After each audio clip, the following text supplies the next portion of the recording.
Sejam bem-vindos ao canal do Questionador e hoje nós vamos falar sobre se ser negro, pobre, homossexual e de direita existe algum tipo de compatibilidade nesse tipo de coisa. E aí, mais especificamente, eu estou me referindo ao Fernando Holliday, vereador eleito pelo município de São Paulo, que é do MBL, um dos grupos que se destacou no impeachment de Dilma Rousseff. E a gente não pode falar em definição se alguém é de direita ou se alguém é de esquerda sem fazer uma viagem pela Revolução Francesa, tá? Legal. Só que hoje eu estou a fim de falar e a gente vai falar bastante. Portanto, se você que não gosta de vídeo longo, bye bye. E fazendo essa viagem à Revolução Francesa, a gente vai tentar se situar dentro como é que era o cenário da França que antecedeu a Revolução Francesa. Pois bem, estamos falando de um ambiente frio. O hemisfério norte estava num período de esfriamento, um período chamado Pequena Idade do Gelo, que compreendeu entre os séculos XVI ao século XIX, E devido a esse esfriamento do planeta, quando tem esfriamento, diminui a quantidade de alimentos produzidos e o povo estava com fome. Esse foi talvez um dos pontos cruciais para a Revolução, a fome. E além disso, nós estamos falando de uma França que entrou em diversas guerras lá com o Luís XV, inclusive a Guerra dos 7 Anos e outros conflitos sobre colônias, que deixou o governo francês completamente endividado. Para vocês terem uma ideia, o orçamento francês destinava algo em torno de 5 a 6% lá para a nobreza, uma boa parte, acho que uns 2/3 iam para as forças armadas e mais da metade do orçamento ia pagar serviço da dívida. Nesse último ponto, lembra um determinado país aqui da América do Sul. Então, é dentro desse contexto de um povo faminto e com um governo endividado e que concedia diversos privilégios para o clero e para a nobreza, em termos de isenção de impostos, de renúncia fiscal. Então, todo o encargo caía em cima dos burgueses e dos miseráveis. Isso mesmo.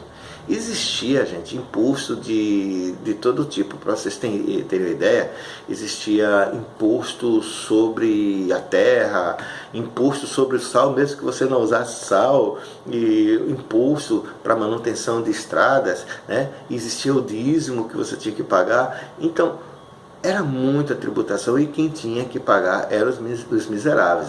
Então, isso acabou sufocando esse pessoal que já não tinha para eles e ainda tinha que pagar um imposto para o governo, e sustentar uma nobreza. E muito se fala da nobreza, dos privilégios, e tinha uma personagem que ganhou muito destaque e contribuiu muito também para a existência do golpe, que foi a Maria Antonieta, muito difamada, muito caluniada. Teve um lance lá de um colar que historicamente foi comprovado que ela não comprou, mas um grupo de pessoas atribuíram a um terceiro a compra em nome dela. Em resumo, isso, quando veio parar na boca do povo, acabou aumentando e inflamando o volume de calúnias contra a Maria Antonieta, que não era francesa, era austríaca, tá? Pois bem, resumindo um cenário francês, vamos colocar um outro toque de pimenta: o iluminismo. Nós estamos falando de autores como Rousseau, Voltaire, Montesquieu, o Denis Diderot e até, por que não, o John Locke e diversos outros pensadores que influíram no pensamento daquela época. Não que esses autores estivessem acessíveis para o povão, mas claro, muitos dos líderes da Revolução estavam contaminados com essa ideia. Alguns autores, inclusive, já discutiram se, eu vou citar aqui o Norberto Bobbio, se o iluminismo contribuiu de uma forma decisiva para a Revolução Francesa. E a conclusão desses autores é que provavelmente não existiria uma revolução, porque as pessoas estavam muito revoltadas, né? Exatamente por conta da questão da desigualdade e do desequilíbrio. No entanto, o iluminismo ele contribuiu para que a Revolução Francesa se tornasse um instrumento universal. Deixa eu dar uma ideia para vocês. Apesar de haver muitas discordâncias entre os pensadores iluministas, eles tinham alguns pontos convergentes, né? O Voltaire e o próprio Montesquieu, eles pensavam que talvez não fosse o momento de dar uma plena liberdade, igualdade de direitos para todos, tá? E de certa forma eles estavam corretos. Vamos lá, para evitar achincalhamentos. De certa forma, quando a gente for ver o desenvolvimento da Revolução Francesa, eu não vou abordar esse assunto nesse vídeo, mas se muita gente pedir, a gente vai continuar essa historinha. Eu vou até o ponto de definir o que é esquerda e o que é direita, tá? E se muita gente pedir, a gente pode dar continuidade nessa história. Então, deixa eu dar uma visitada aqui no livro do Rousseau, tá? Esse livro se chama Discurso sobre a Origem e os Fundamentos da Desigualdade entre os Homens. Tá? E nesse livro ele conta o seguinte: o verdadeiro fundador da sociedade civil foi o primeiro que, tendo cercado um terreno, lembrou-se de dizer: isto é meu, e encontrou pessoas suficientemente simples para acreditá-lo. Quantos crimes, guerras, assassínios, misérias e horrores não pouparia ao gênero humano aquele que, arrancando as estacas ou enchendo o fosso, tivesse gritado a seus semelhantes: defendei-vos de ouvir este impostor. Estareis perdidos se esquecerdes que os frutos são de todos e a terra não pertence a ninguém. Então, observa.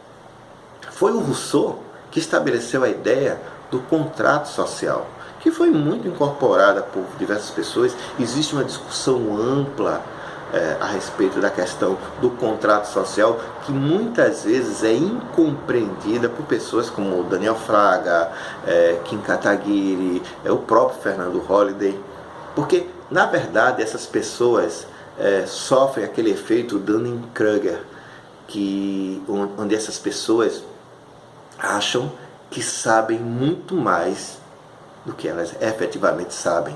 Elas não têm determinadas competências, determinados conhecimentos e querem discutir coisas baseadas essas coisas em estereótipos. E aí fica muito difícil, porque você não consegue estabelecer um diálogo com essas pessoas exatamente por conta do despreparo intelectual que elas possuem. Mas vamos mais adiante, que a gente tem muita historinha ainda para contar, né? Então, a gente destacou aqui o pensamento iluminista e destacou a fome, a miséria e as desigualdades. A tributação caía apenas sobre os pobres ou burguesia, e a nobreza e o clero eram grandes beneficiários de diversos favores concedidos, pensões, e somente a essas pessoas era possível para a nobreza entrar como chefe lá das Forças Armadas. Eram funções, eram cargos específicos concedidos para a nobreza. Um pobre não conseguiria chefiar um batalhão francês, tá? Então era assim que as coisas funcionavam. E na França existia uma estratificação. Isso mesmo, existiam estados dentro do estado. Nós sabemos que viviam numa época de absolutismo. O mais importante dos 6 absolutos, ou o mais conhecido, foi o Rei Sol, o rei Luís XIV, né? Ele passou, se não me engano, 72 anos lá como monarca, foi desde criança. e deixou a bola lá para o Luís XV, que fez um bocado de besteira, e chegou o fraco rei Luís XVI, né? Num país cheio de problemas, muita confusão foi criada, e eu dizia que era dividido em estratos. O Estado era dividido em primeiro Estado, segundo Estado e terceiro Estado. Pronto. O que é que compunha o primeiro Estado? O primeiro Estado era composto pelo clero. O segundo Estado era composto pela nobreza. E o terceiro Estado era composto pelos demais. Ou seja, era a burguesia, os trabalhadores do campo, os trabalhadores urbanos, e que isso que formava o terceiro Estado, né?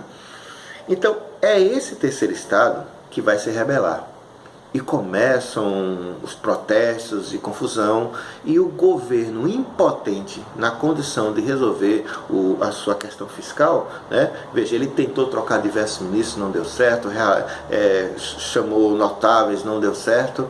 Então era preciso invocar ou convocar uma coisa que não existia há quase 2 séculos, que era a Assembleia dos Estados Gerais. Nisso seriam convocados o primeiro, segundo e terceiro estados através de seus representantes eleitos, de modo indireto, né?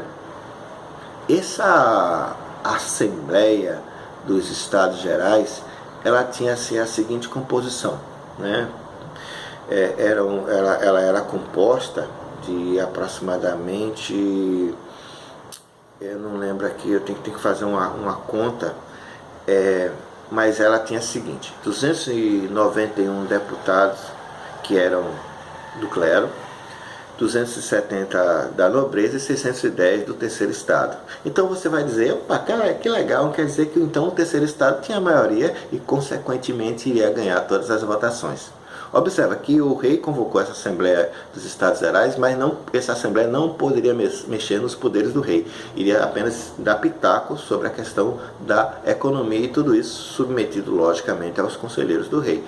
Mas, dessa Assembleia dos Estados Gerais, o voto não era por indivíduo. O voto era por Estado. Então, consequentemente, muitos dos privilégios concedidos seriam mantidos, ou seja, os privilégios do clero e os privilégios da nobreza, bastavam a nobreza e o clero se juntarem e eles teriam 2 votos.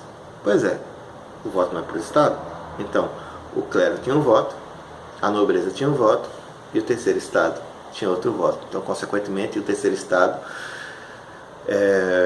nunca conseguiria vencer porcaria nenhuma. Então, logicamente, o terceiro Estado protestou, continuou de uma forma inflamada, se reuniu lá numa quadra de tênis coberta, fez lá a declaração dos direitos do homem e do cidadão, e pouco tempo depois houve a queda da Bastilha, houve muita confusão lá na França, e invadiram o Palácio de Versalhes. Aquele mesmo palácio onde foi assinado o acordo da Primeira Guerra Mundial. O Palácio de Versalhes era uma coisa estupenda, o maior palácio do mundo na época, era uma coisa fenomenal e era muito mal visto pelas pessoas, tá? Porque era o símbolo do desfrute do dinheiro do pobre, do dinheiro do sacrificado que estava lá. Então o povo invadiu o Palácio de Versalhes. O povo invadiu, matou um bocado de gente, eu já contei a queda da Bastilha. Então invadiram lá o Palácio de Versalhes e o rei ficou encurralado. Houve, logicamente, uma determinada composição, o rei foi para a varanda, acenou para o povo e o rei foi forçado basicamente a se mudar de Versalhes para Paris, né? Lá ele ficou no Palácio de Tulherias, né? E do lado do palácio tinha um outro salão, o Manage, né? A gente tem que lembrar que as assembleias, quando quando as discussões eram feitas em Versalhes, quando começou a Assembleia dos Estados Gerais, né? Era feito no palácio, se não me engano, no Palácio de Hércules, o Hércules, né? Quando veio para Paris, aí ficou no Palácio de Manage. E nesse palácio, né, foi discutida não agora a Assembleia dos Estados Gerais, mas uma nova constituinte, onde o terceiro estado se disse legítimo defensor dessa constituinte, tá? Então, vamos lá. Estavam lá como é que funcionava essa Assembleia Constituinte? Existia a mesa diretora, né? E ao centro ficava o representante do rei, ou vamos dizer o rei, né? E esse o significado da esquerda e direita. Por quê? A esquerda, as pessoas que sentavam à esquerda do rei, elas eram as pessoas de ideias liberais, mas que defendiam os interesses da população, inclusive o voto igualitário para todos e uma série de questões, né? Os direitos à liberdade, eram contra os privilégios da nobreza do clero, queriam uma maior participação do Estado para erradicar a fome.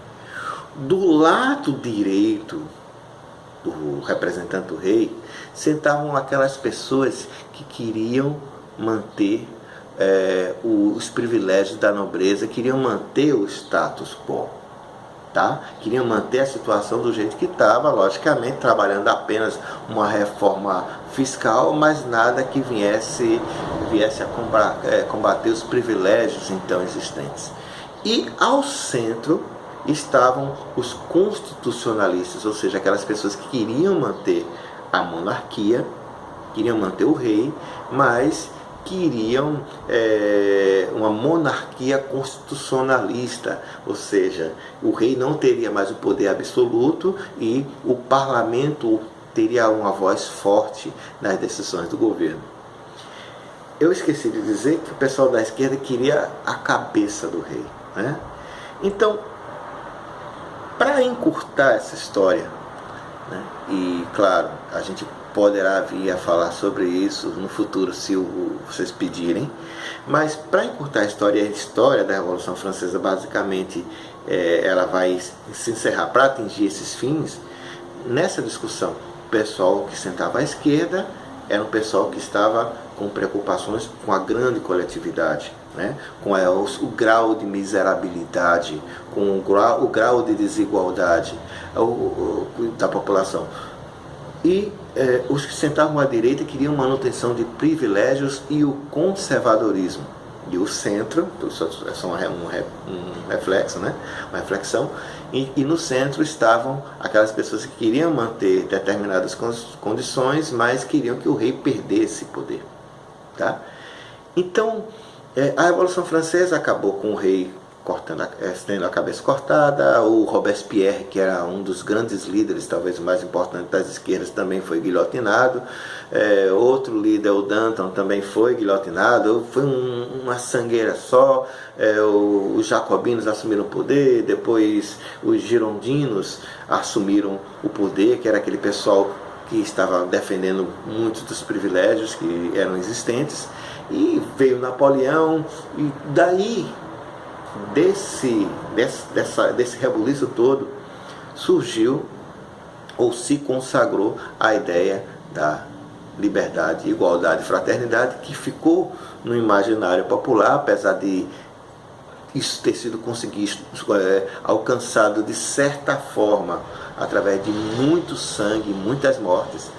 E é aí onde se encerra esse primeiro ciclo dessa conversa. Então vamos imaginar agora, o MBL, naquela época da Revolução Francesa, estaria à esquerda do rei ou à direita do rei? Hein? Vamos lá. Ideias liberais e desconcentração de poder do Estado.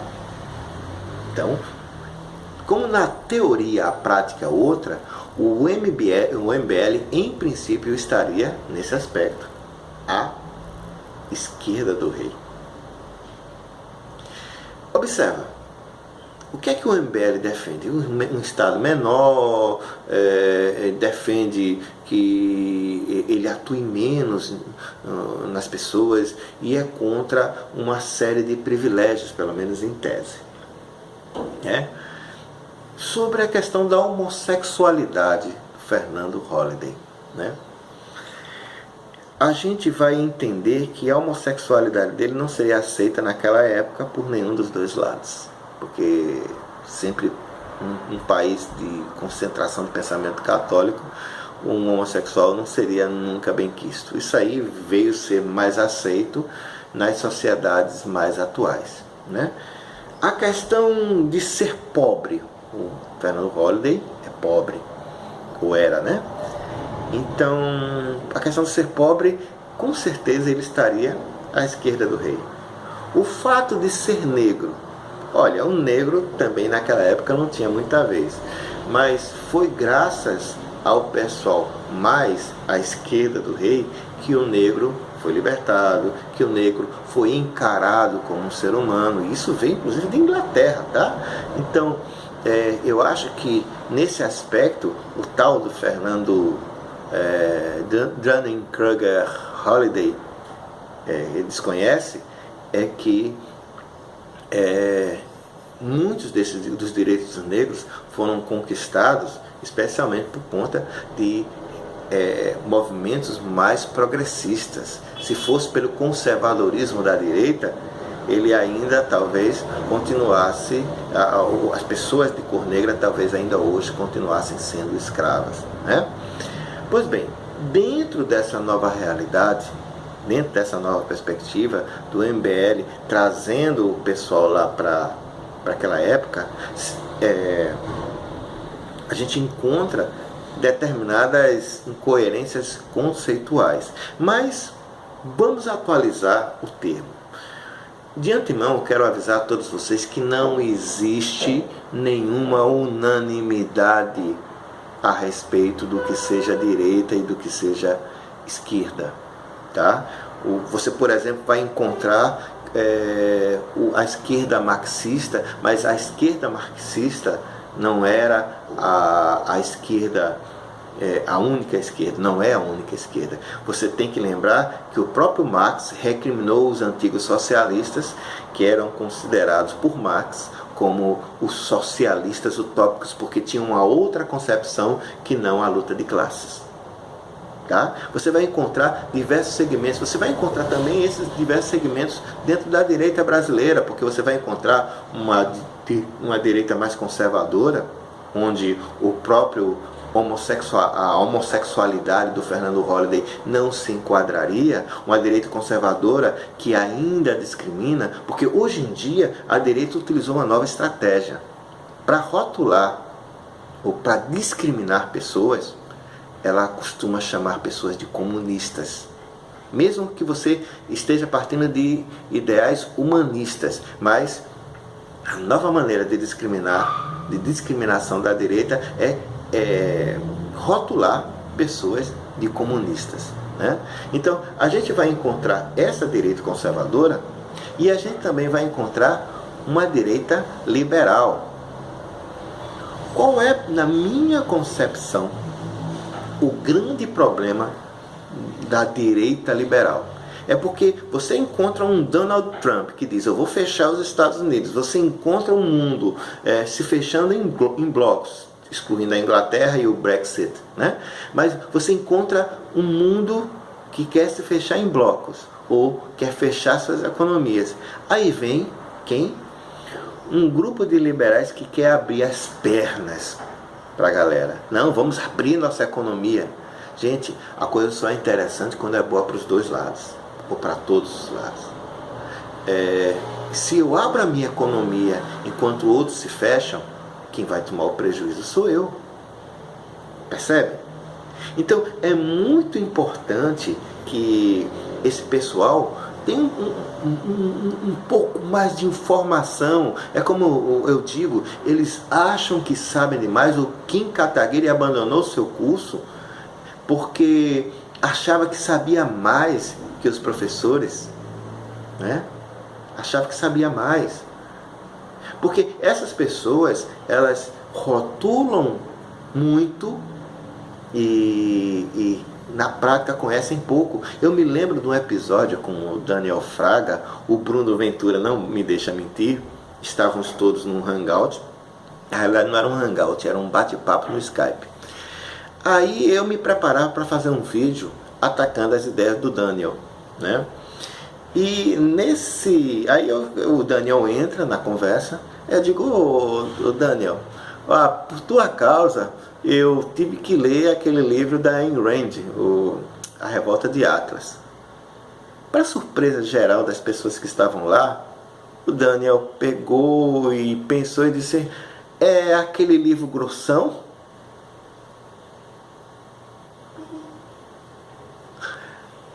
Tipo, ele fala na Ayn Rand o tempo todo, mas me passou, posso até estar equivocado, mas ele me passou a impressão de que ele não leu o livro, ele sequer debateu comigo algum dos aspectos do livro. E eu notei que o cara ficou intimidado. Ele não leu o livro da Ayn Rand e sai por aí defendendo as ideias da Ayn Rand de uma forma incondicional. Tá? Então, eu gostaria de concluir esse vídeo trazendo essas conceituações mais atuais de direita e esquerda e dando uma destacada aqui.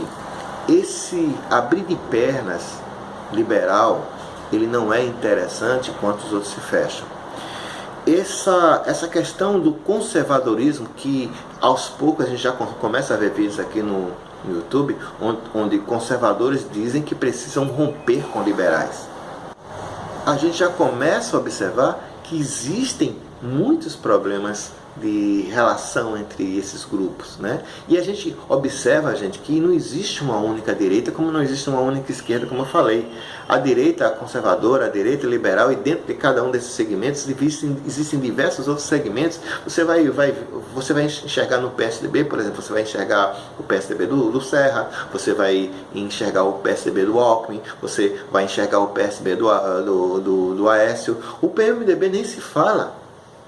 Então, hoje em dia, você vai encontrar nos pensadores, né, em diversos pensadores, tem trabalhos interessantes que eu vou botar na descrição do vídeo. Se eu não colocar logo após a postagem do vídeo, eu vou colocar depois, mas existem diversos pensadores que dão sua opinião sobre essa questão dos termos direita e esquerda, e a gente vai colocar aqui porque eu não pretendo de forma nenhuma esgotar o assunto. Pelo contrário, existe uma discussão muito ampla hoje em dia sobre essa questão e eu estou dando aqui basicamente algumas características históricas que advêm lá da Revolução Francesa e dando algumas características mais contemporâneas, um resumo de tudo isso. No entanto, de forma alguma a gente quer esgotar esse debate. Um último detalhe. O vitimismo do Fernando Holliday. Ele diz que, na realidade, o vitimismo, existe o vitimismo dos negros que vivem reclamando. Eu acho que o Fernando Holliday é o efeito Dunning-Kruger, né? E eu, desculpem estar falando demais esse termo, mas eu não consigo pensar outra coisa diferente. Ele desconhece história, ele desconhece sociologia, desconhece filosofia, desconhece sentimentos, desconhece gente. Ele não sabe o que é que o povo negro sofreu. Ele não sabe as dificuldades dessas pessoas. Tá, uma coisa eu concordo com ele. Eu acho que não deveriam existir cotas, privilégios para negros. Não acho. Eu acho que se existir a cota, ela deve ser social. E aí eu concordo, porque vai contemplar o preto pobre, o branco pobre, vai contemplar todas aquelas pessoas que entraram numa condição de desigualdade para disputar uma coisa que é pública, um cargo público ou uma vaga numa universidade pública. Fora disso, não há como concordar, tá bom? E somente para complementar, então, em linhas gerais, como eu disse algumas vezes aqui, na teoria prática outra, eu sou contra essa ideia pregada pelo Fernando Holliday, porque ela não é sincera. Nós sabemos, pelo menos eu tenho uma concepção muito firme do que representa o MBL, a serviço de quem essa galera está aí trabalhando, né? E enveredando agora pelos caminhos da política, esse pessoal que se declarou apartidário. Tudo bem, é um direito deles, mas eu sei a quem eles estão a serviço de quem e quais são os objetivos dessa galera, tá? Bom, o vídeo ficou um pouquinho longo, mas espero que vocês tenham gostado e gostaria muito dos comentários de vocês. Muito obrigado a todos, no mais, valeu!